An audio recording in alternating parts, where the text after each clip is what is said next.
Penunaian sumbangan tunai rahmah ataupun STR 2023. Jadi itu topiknya pada video kali ini. Apakah yang dimaksudkan dengan penunaian sumbangan tunai rahmah 2023 ini?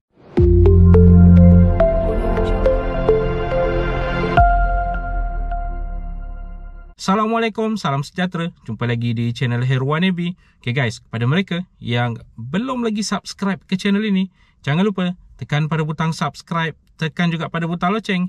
Thank you guys. Sebelum kita memulakan topik video kita pada kali ini, Amy nak mengucapkan takziah kepada keluarga mangsa pesawat terhempas di Elmina semalam. Seperti semua sedia maklum, negara dikejutkan dengan kejadian pesawat terhempas di Elmina semalam yang mana telah pun mengorbankan 10 orang, antara lainnya 8 yang berada di dalam pesawat dan 2 lagi yang berada di jalan raya sewaktu kejadian berlaku.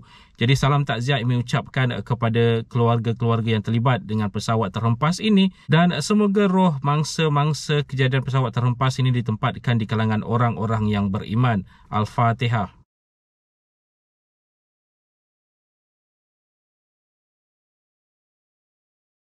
Okay guys, jom kita teruskan dengan topik video kita pada kali ini berkaitan dengan penunaian untuk sumbangan tunai rahmah 2023.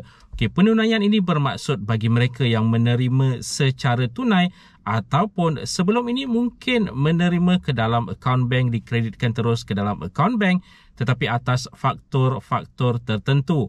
Mungkin akaun bank sudah tidak aktif lagi ataupun akaun bank telah pun ditutup, bermakna gagal untuk dikreditkan. Jadi mereka-mereka ini perlu mengambil tunai di Bank Simpanan Nasional. Okey, seperkara lagi untuk mereka yang tinggal di Sabah dan Sarawak sekarang ini, pihak Bank Simpanan Nasional sedang mengadakan road tour di mana mereka akan pergi ke kawasan-kawasan pedalaman yang terlibat. Ada jadual disertakan di pautan rasmi bantuantunai.hasil.gov.my untuk anda menyemak bilakah jadual pihak BSN akan berada di tempat anda bagi memudahkan urusan pengambilan tunai untuk anda. Jadi ini ceritanya untuk mereka yang tinggal di Sabah dan Sarawak.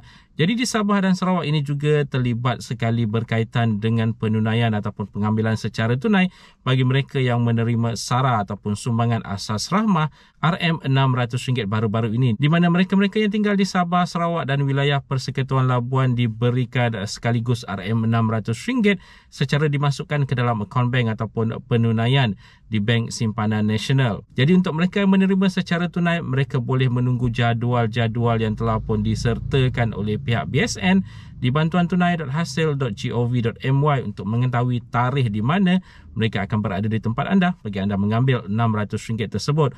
Okay, ini berbeza dengan pihak mereka yang tinggal di Semenanjung di mana mereka menerima secara berjadual dimasukkan ke dalam MyCard. Itu lain ceritanya. Jadi selain daripada penunaian untuk RM600 tersebut yang dinyatakan sebentar tadi, penunaian juga melibatkan keseluruhan ataupun kesemua penerima-penerima sumbangan tunai rahmah, tak kiralah berada di Semenanjung, di Sabah, Sarawak ataupun wilayah Persekutuan Labuan sekalipun. Mereka-mereka yang menerima tunai untuk pembayaran fasa pertama, kedua dan ketiga, mereka-mereka ini jika masih lagi belum mengambil tunai mereka, boleh berbuat demikian dengan menghadirkan diri ke mana-mana cawangan Bank Simpanan Nasional yang berhampiran untuk menuntut tunai-tunai tersebut. Jika katakanlah penerima-penerima tidak dapat menghadirkan diri mungkin atas faktor kesihatan, waris-waris yang telah pun berada dalam senarai waris untuk sumbangan tunai rahmah ini boleh berbuat demikian untuk menuntut bagi pihak mereka-mereka yang tidak dapat menghadirkan diri ini. Ada prosedur dinyatakan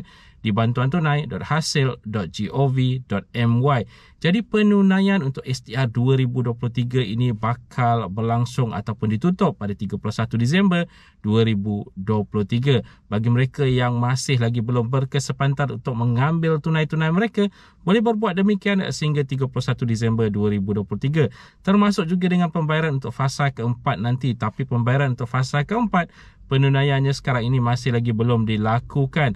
hanya boleh dilakukan setelah pengumuman rasmi tarikh pembayaran dikeluarkan nanti. Selepas tarikh itu barulah boleh menuntut tunai anda di cawangan Bank Simpanan Nasional yang berhampiran dengan anda. Jadi untuk Sabah dan Sarawak serta wilayah Persekutuan Labuan tadi ada jadual dikeluarkan di bantuantunai.hasil.gov.my. Bagi mereka yang tinggal di kawasan pedalaman ini, sila lihat jadual-jadual tersebut untuk memudahkan urusan anda untuk berjumpa dengan pegawai BSN yang bakal hadir ke tempat anda bagi anda menerima tunai-tunai anda, tak kiralah untuk fasa pertama, kedua, ketiga mahupun untuk sara RM600 yang diberitahu sebentar tadi. Sekali lagi guys, sebarang rujukan rasmi untuk STR 2023 ini boleh merujuk di bantuantunai.hasil.gov.my. Dan sama-sama kita nantikan pada bulan Oktober nanti apakah situasinya untuk STR 2024, sama ada masih ada kesinambungan ataupun tidak, kerana pada Oktober nanti akan ada perbentangan bajet ataupun belanjawan 2024 dilakukan. Jadi antara salah satu yang pasti ditunggu-tunggu adalah berkaitan dengan STR 2023 ini, sama ada masih ada kesinambungan untuk tahun 2024 ataupun bagaimana. Itu saja sedikit sebanyak perkongsian di dalam video pada kali ini. Jika anda ada sebarang komen, sebarang pertanyaan, anda boleh tinggalkan di ruangan komen di bawah. Dan kepada mereka yang belum lagi subscribe ke channel ini, jangan lupa tekan pada butang subscribe, tekan juga pada butang loceng. InsyaAllah kita berjumpa lagi di video yang akan datang. Stay safe, stay healthy. Assalamualaikum.